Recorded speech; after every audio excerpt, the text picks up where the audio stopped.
When hearts found home, a modern romantic love story, the city never slept. But sometimes love bloomed quietly. Between the chaos, the coffee, and the crowd, Emma Rivera worked as a freelance photographer in Los Angeles.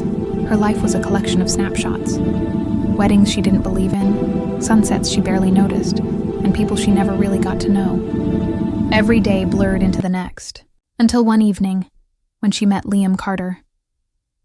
He wasn't anyone famous, just a man sitting alone at a quiet cafe, sketching in an old notebook. But when he looked up, their eyes met, and something in his gaze felt strangely familiar. "Do you always stare at strangers like that?" he teased. "Only when they draw in silence," she replied, smiling. That was how it started. No fireworks, no destiny, just two people sharing coffee and conversation, both running from their own loneliness. Over the next few weeks, they kept running into each other at the same coffee shop, the same park, even at the same art exhibit. It became a quiet pattern neither of them wanted to break. Emma discovered Liam was an architect who designed community spaces, places meant to bring people together. He loved the idea of building something lasting, something beautiful. She photographed things that vanished, moments, expressions, sunsets. Together, they made sense. One evening, while helping Liam photograph one of his new buildings at dusk, she asked, "Why architecture?"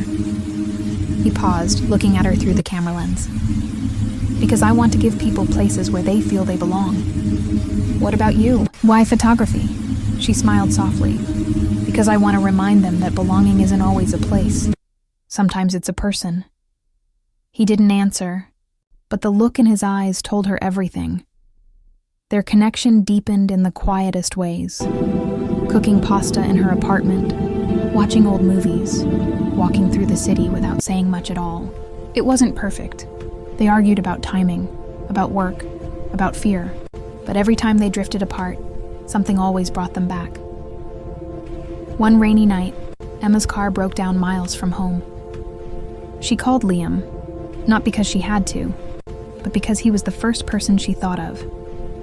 He arrived in minutes, drenched but smiling. "You really should stop testing my loyalty," he said, wrapping his jacket around her shoulders. She laughed through the rain. "And you should stop showing up every time I need you." "Can't help it," he whispered. "You're my favorite problem."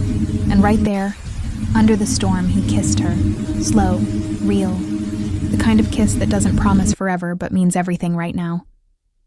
Months later, Emma's photography gained recognition, an exhibition titled Urban Hearts.